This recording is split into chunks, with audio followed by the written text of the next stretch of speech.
La libellule. Près de l'étang, sur la prêle, vole, agaçant le désir, la libellule au corps frêle, qu'on voudrait en vain saisir. Est-ce une chimère, un rêve, que traverse un rayon d'or? Tout à coup, elle fait trêve à son lumineux essor. Elle part, elle se pose, apparaît dans un éclair, et fuit, dédaignant la rose, pour le lotus froid et clair. À la fois puissante et libre, sœur du vent, fille du ciel, son aile frissonne et vibre, comme le luth d'Ariel. Fugitive, transparente, faite d'azur et de nuit, elle semble une âme errante, sur l'eau qui, dans l'ombre, luit. Radieuse, elle se joue, sur les lotus entr'ouverts, comme un baiser sur la joue de la naïade aux yeux verts. Que cherchait-elle? Une proie? Sa devise est cruauté. Le carnage met en joie son implacable beauté.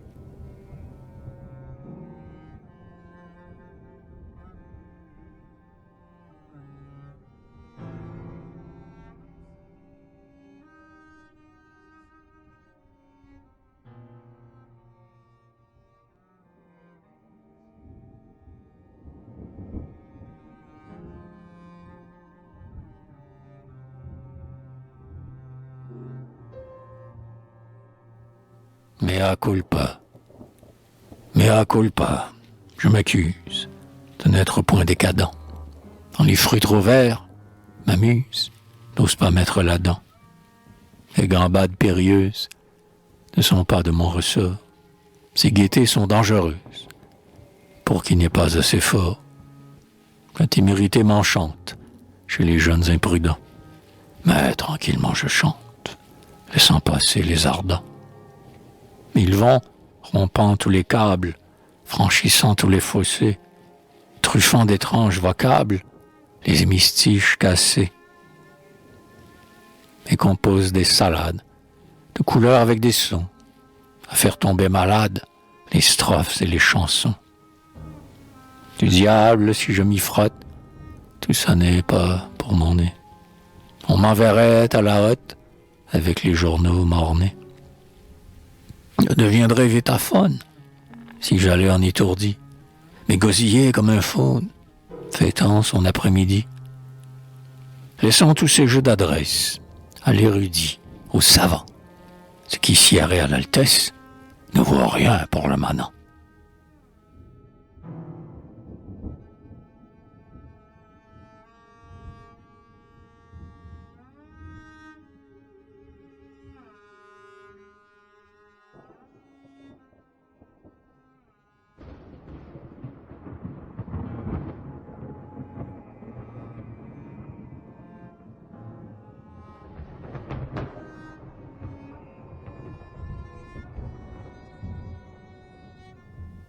À Monsieur Jacques D.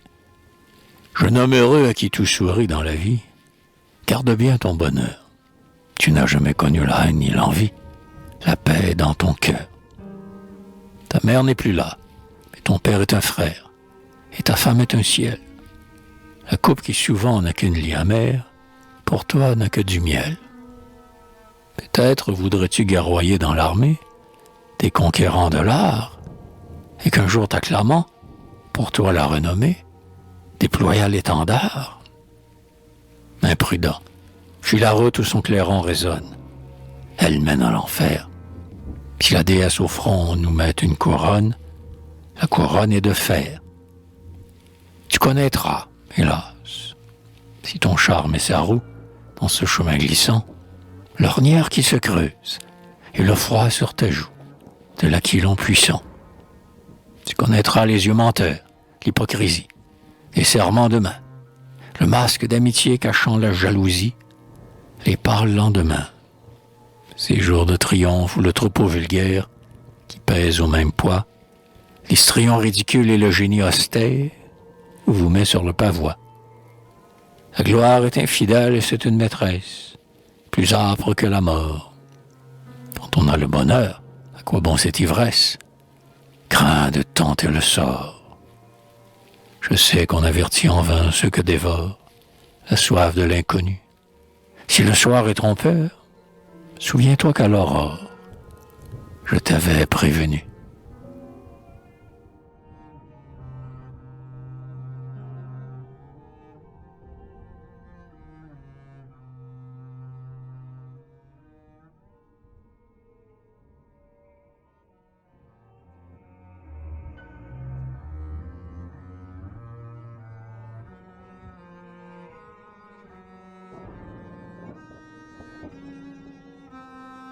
À Madame Pauline Viardot, gloire de la musique et de la tragédie, muse qu'un laurier d'or couronna tant de fois, oserais-je parler de vous lorsque ma voix, au langage des vers, follement s'étudie?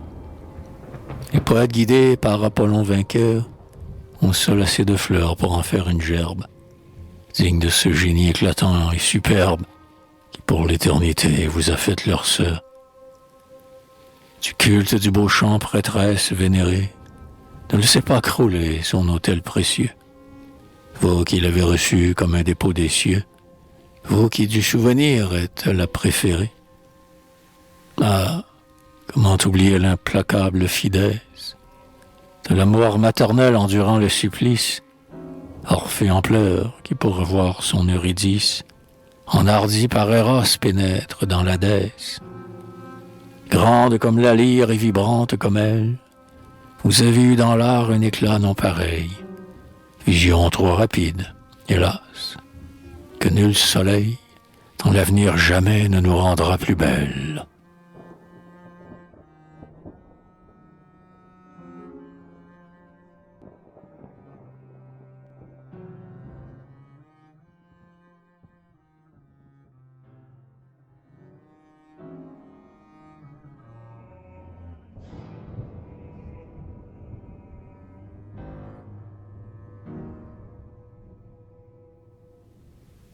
Qu'avec Canem, le chien n'est qu'un animal, mais l'homme, par qui tout change, de l'animal fait un ange, de la bête un idéal.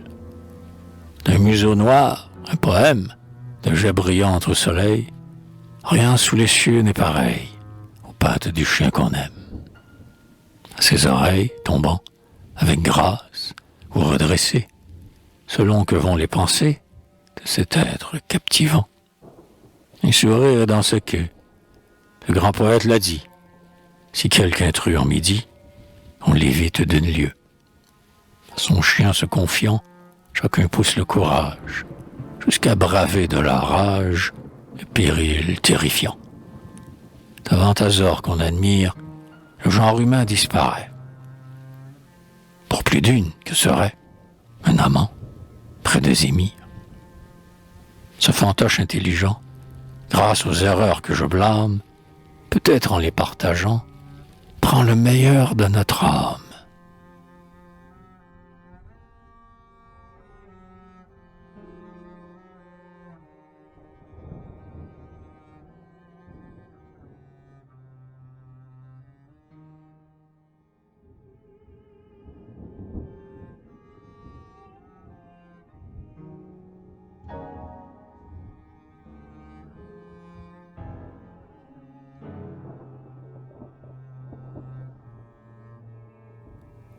Monsieur Gabriel Fauré.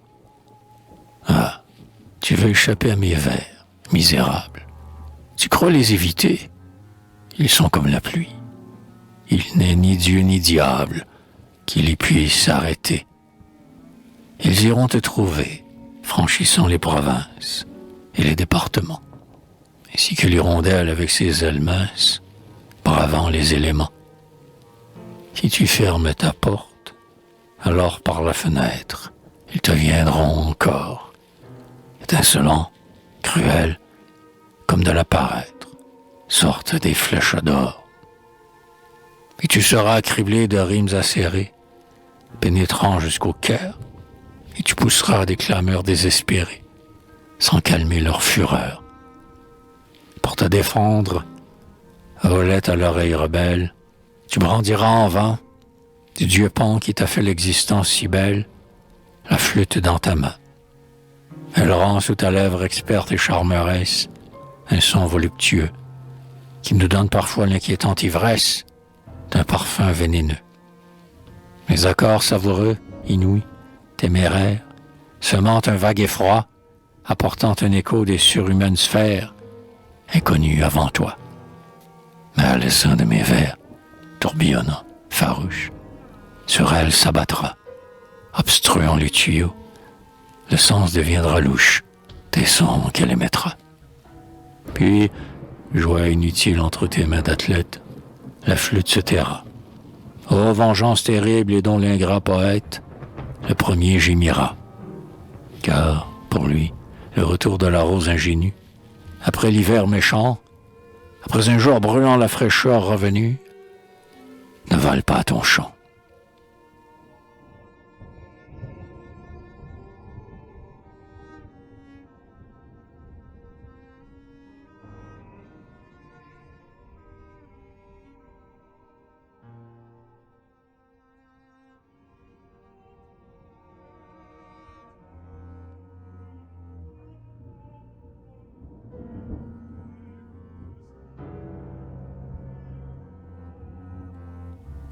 Le chêne. Le chêne a-t-il grandi? Tient-il bien sa promesse? Ami des anciens jours? Ce que tu disais de lui dans sa jeunesse, le penses-tu toujours? Ouais, c'était bien un chêne, et d'une fleur de serre, il n'a pas l'agrément. Son écorce est rugueuse et sombre, en pleine terre, il a cru lentement. Sa racine a senti bien souvent de la roche, le contact détesté, mais elle la contourne et sur elle s'accroche, avec ténacité. Sa tête sans orgueil dépasse à peine l'herbe, qui durera verra. L'herbe sera fauchée, et la cime superbe longtemps s'élèvera.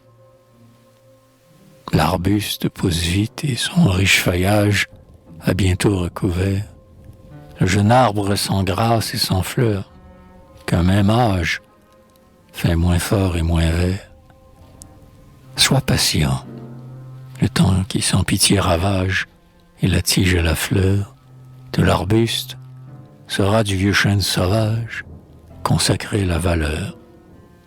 Ses branches se tordant ainsi que des reptiles croîtront dans l'avenir, quand on aura perdu des plantes inutiles, même le souvenir. À toi merci, prophète aux strophes téméraires, pour avoir deviné que le frêle arbrisseau, battu des vents contraires, était prédestiné.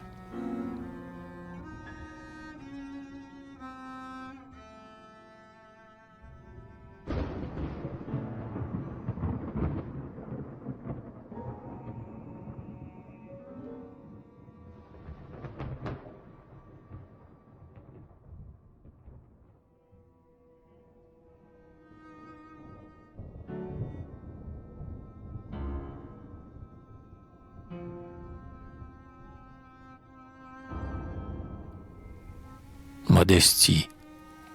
Plus d'un croit à sa victoire, n'étant pas très érudit. À qui connaît mieux l'histoire, tout orgueil est interdit. Tu pensais, triste éphémère, atteindre au comble de l'art. Poète, regarde Homère. Ou musicien, Mozart. À tous ces géants énormes qui nous montrent le passé, compare tes maigres formes, ou lutteurs bientôt lassés.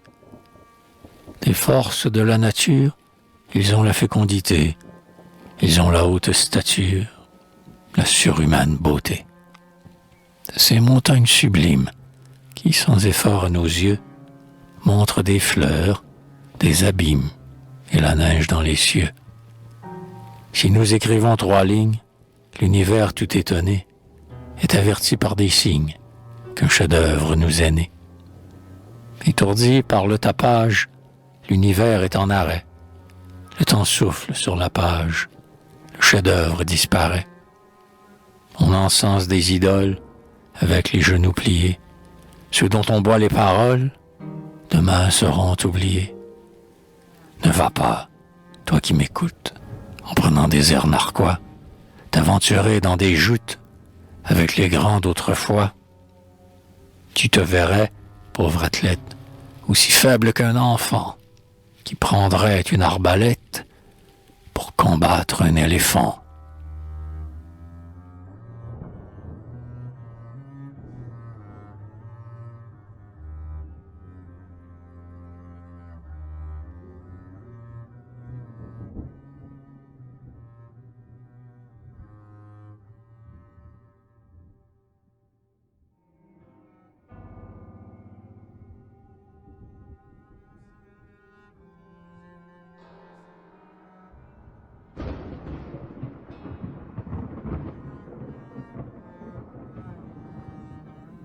À Augusta Holmes, l'Irlande t'a donné à nous. Ta gloire est telle qu'un double rayon brille à ton front. Astarté, aussi belle que toi, ne savait qu'être belle. Sappho qui t'égalait n'avait pas ta beauté. Tu chantes comme vibre une forêt superbe qu'agite la fureur des grands vents déchaînés. Comme au feu de midi la cigale dans l'herbe, comme sur un récif les flots désordonnés. Ton talent réunit la force et la souplesse, et d'une défaillance il n'a pas à rougir. Si tu peux gazouiller comme en son allégresse, l'oiseau des champs, tu sais comme un fauve rugir. La République, l'art et l'amour ont ensemble mêlé leurs voix, guidées par ta puissante main. Cette main qui jamais n'hésite ni ne tremble, que la lyre soit d'or ou qu'elle soit d'airain. Tout un peuple a chanté l'hymne de délivrance. Vignerons, matelots, artisans, laboureurs, artistes et savants parurent de la France, les guerriers, les enfants qui leur jettent des fleurs. À ta flamme allumée en brillante spirale, la flamme des trépieds sur tous les fronts à lui, et nous avons trouvé dans l'ode triomphale pour le grand centenaire un chant digne de lui. La patrie adorée au tout-puissant génie te presse avec amour sur son cœur glorieux. Sois par nous acclamé et par elle béni, et puisse ton étoile illuminer les cieux.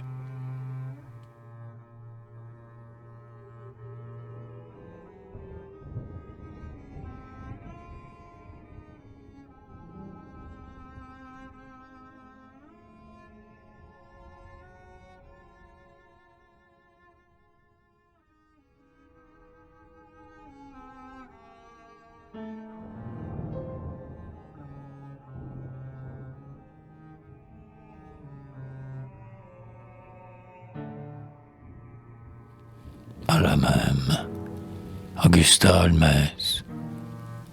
Il est beau de passer la stature commune, mais c'est un grand danger. Le vulgaire déteste une gloire importune qu'il ne peut partager. Tant qu'on a cru pouvoir vous tenir en lisière, dans un niveau moyen, on vous encourageait, souriant en arrière. Ah, vos 10 ans, c'est bien. Mais quand vous avez eu le triomphe insolite, l'éclat inusité, cet encouragement banal et vint bien vite, de vous s'est écarté. Et vous avez senti le frisson de la cime, qui, seule dans le ciel, n'a que l'azur immense autour d'elle, l'abîme et l'hiver éternel. On craint l'effort. Celui qui dompte la chimère est toujours détesté. La haine est le plus grand hommage. Soyez fiers de l'avoir mérité.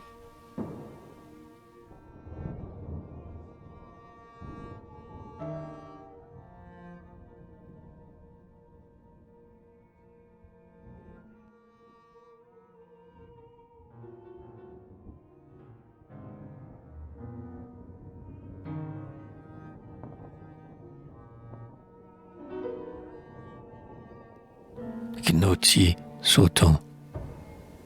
La mer tente ma lyre avec ses épouvantes, ses caresses de femme et ses goémons verts. Ô mer 3 fois perfide, alors que tu me hantes, sur mon indignité j'ai les yeux grands ouverts. Je pourrais, comme un autre en alignant des rimes, dire ton glauque azur aux vastes horizons. Je pourrais, par des mots semés sur tes abîmes, faire comme les flots s'entrechoquer des sons. Mais non, je suis trop peu pour cette rude tâche. Tu m'as découragé par ton immensité. L'effort est surhumain et je me sens trop lâche pour peindre dans mes vers ta terrible beauté. Que d'autres plus hardis t'adressent la parole. Compare ton murmure à celui du sapin. Je n'ose pas, et puis ce serait chose folle, de te chanter encore après Jean Richepin.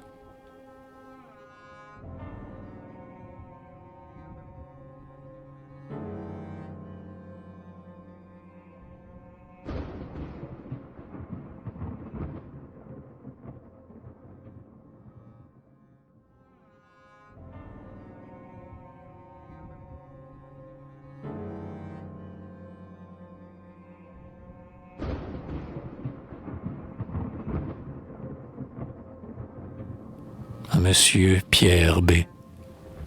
Pierre, je t'ai vu naître et de ta jeune gloire, j'aimerais fêter les lauriers radieux. D'où vient donc ton silence et quelle est l'humeur noire qui fait plier ton aile et te ferme les cieux? Je la connais. Je sais qu'une triste chimère a toujours assombri ton âme. La vertu que tu voulais chanter dans ton désir austère a mis son doigt glacé sur ton luth. Il s'est tu. La vertu que le ciel me garde dans mes dires. Il n'y a rien de si beau, de si grand à mes yeux. Mais, mieux que moi ton père est là pour t'en instruire. On la célèbre mal dans la langue des dieux. Quand ta mère chantait la colère d'Achille, quand Horace effeuillait des roses sur le vin, sur la reine Didon lorsque pleurait Virgile, inventant pour la plaindre un langage divin, nul d'entre eux ne songeait à réformer le monde. Poète, il faisait des vers, comme en été, l'abeille cherche dans la corolle profonde son miel dont la saveur est une volupté. Rouvre ton aile, ami, sois digne de ta race, de corriger les mœurs ne va pas te flatter. Le feu de la jeunesse est la lave qui passe, mais des sermons rimés ne peuvent t'arrêter. Chante l'astre, la fleur, les bois, la mer si belle, les splendeurs de la femme et les malheurs des rois, le tout-puissant amour, la vengeance cruelle, et non le pot-au-feu d'un ménage bourgeois. Sois poète, tes doigts savent toucher la lyre. Ils ont eu les leçons d'une savante main. Oh, comme il me sera délicieux de lire le volume de vers que tu feras demain.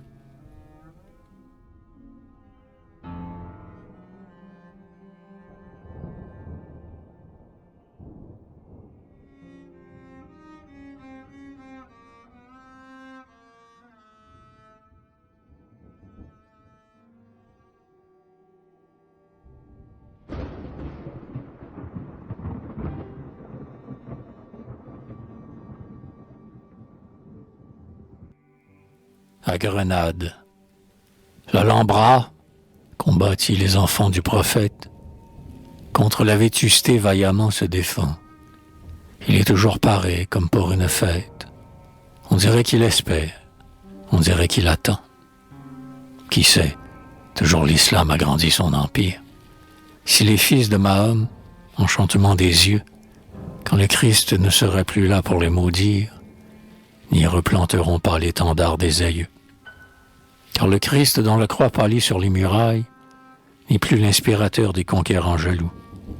Les peuples d'Occident se livrent des batailles, mais ce n'est plus la foi qui dirige leurs coups. Ils argotent sans fin sur des questions vaines. Ils veulent agrandir la terre sous leurs pas, et, faisant bon marché des souffrances humaines, devant les pleurs, le sang, ils ne désarment pas. Ils ne veulent pas voir, aveugles et stupides, l'ange exterminateur qui vient pour les punir. Le néant est au bout des luttes fratricides. Ils disparaîtront tous, s'ils ne savent s'unir. Et quand, repus de gloire et saoulés de carnage, Ils seront endormis dans l'éternel sommeil. De l'Orient divin, d'où sont venus les mages, de l'Orient vainqueur naîtra le soleil.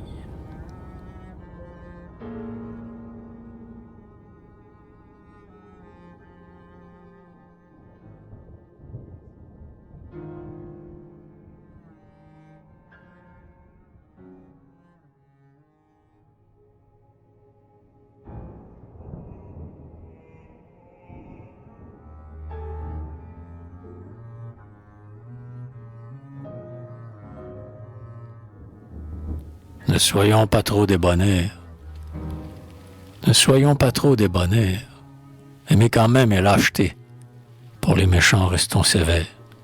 Gardons au bon notre bonté. Pardonnez, dit-on. C'est facile, il doit même au cœur bien placé. L'âpre vengeance est inutile. Le mépris venge bien assez. Mais prodiguer à tous les maîtres le trésor de son amitié, jeter son or par les fenêtres à des assassins sans pitié. Devant eux ôter sa cuirasse, presser sur un sein désarmé ceux dont on peut suivre la trace à tout le mal qu'ils ont semé. Ce n'est pas seulement faiblesse, c'est une mauvaise action. De quoi paiera-t-on la tendresse, la fidèle dévotion? De l'ami vrai, si l'hypocrite, dont le sourire est plein de fiel, comme celui qui la mérite, reçoit l'amitié, don du ciel. Pour le titan point de clémence, il est précipité des cieux.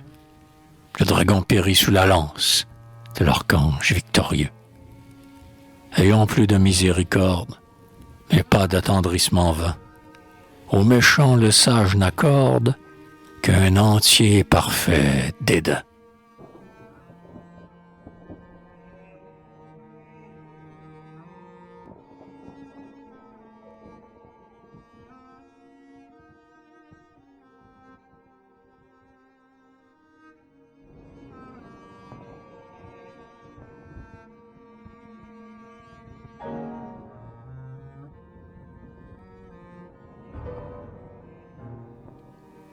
Les heures, toutes nous blessent, la dernière nous tue, ayant enfin pitié, quand elle achève sans colère, l'œuvre faite plus de moitié. Les autres, même la plus douce, hélas, nous usent lentement, et chacune d'elles nous pousse vers le funèbre monument. Funèbre? Non. Quelle caresse vaut le sommeil sans lendemain. Vienne l'heure, pâle maîtresse, qu'on n'espère jamais en vain. Elle viendra, consolatrice, tarir la source des remords. Nulle passion tentatrice ne trouble le repos des morts. Ces heures, pleines d'espérance, de terreur ou de volupté, ne sont pourtant qu'une apparence, un rêve sans réalité. Le temps, l'espace, vains mirages, mots creux auxquels rien ne répond, bruit de la vague sur la plage, du caillou dans le puits profond. Avec le maître et l'heure, infime, l'homme prétend jauger les mers, dont l'infini creuse l'abîme, qui pour flot ont des univers. Sonnez, sonnez, heure futile, mensonge par l'homme inventé, résonnez, vos sons inutiles se perdent dans l'éternité.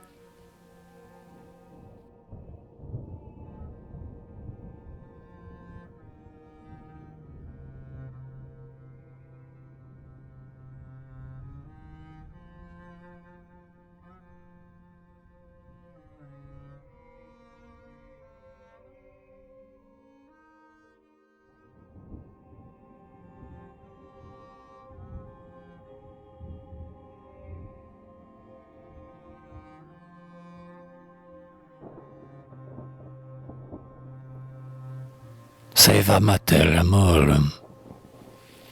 Tu m'as persécuté toujours dans ta colère. Tu n'as pas pardonné, ô Vénus. Au grand art, à l'étude sévère, mon cœur se fut donné. Tu m'as mis au flanc la chimère éternelle de l'idéal rêvé. L'amour pur comme l'eau des lacs, profond comme elle, que je n'ai pas trouvé. Qui sait, pour vivre heureux dans les bras de la femme et protégé par toi, fille des flots amers, peut-être au fond de l'âme, faut-il avoir la foi. Ne pas chercher un cœur pareil au sien, qui batte toujours à l'unisson. Se contenter de la poupée, et quand on gratte, rire en voyant le son. Croire quand même, alors que l'effronté mensonge, et à nous crever les yeux. Prendre pour vérité ce qui n'est qu'un vain songe, et l'enfer pour les cieux. Oublier tout, ne voir que la femme en ce monde, se coucher sur le seuil, et sous un pied vainqueur jusqu'en la boue immonde, abattre son orgueil. L'homme, ô Vénus, peut-il dans ton culte perfide trouver le vrai bonheur, s'il doit sacrifier sur ton autel avide ce qui fait sa grandeur? Qu'il soit maudit, l'autel dont la flamme dévore, et la science et l'art, qui bannit la pensée du cœur qui l'adore, veut le sang pour sa part. Déesse sans pitié, charmerais-tu le monde pour le déshériter? Mère de la beauté, tu dois être féconde ou ne pas exister.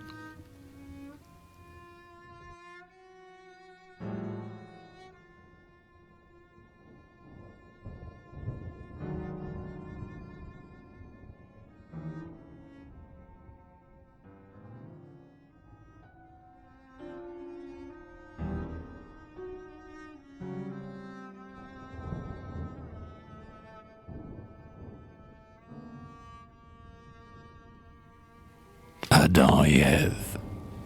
L'ivresse est envolée, l'espérance est morte. Ils ont goûté le fruit de l'arbre défendu. Jamais l'ange pour eux ne rouvrira la porte du paradis perdu. Depuis que du bonheur ils ont touché la cime, soumis au châtiment, résignés à souffrir, ils ne regrettent rien, ni l'exil, ni le crime, ni l'horreur de mourir.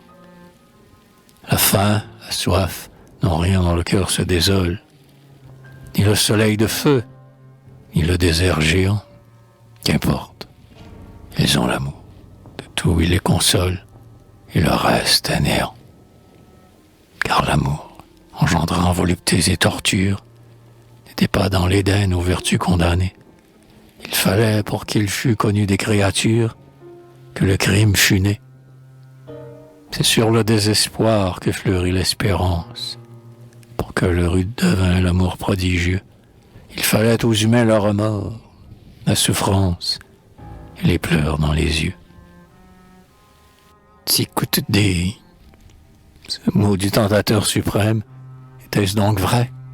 Le mal nous a divinisés. L'homme innocent jamais n'eût connu par lui-même tout le prix des baisers. Il change notre bouche en exquise blessure, par où coule à longs traits le sang des cœurs maudits, nous rendant chaque jour mortelle nourriture, le fruit du paradis.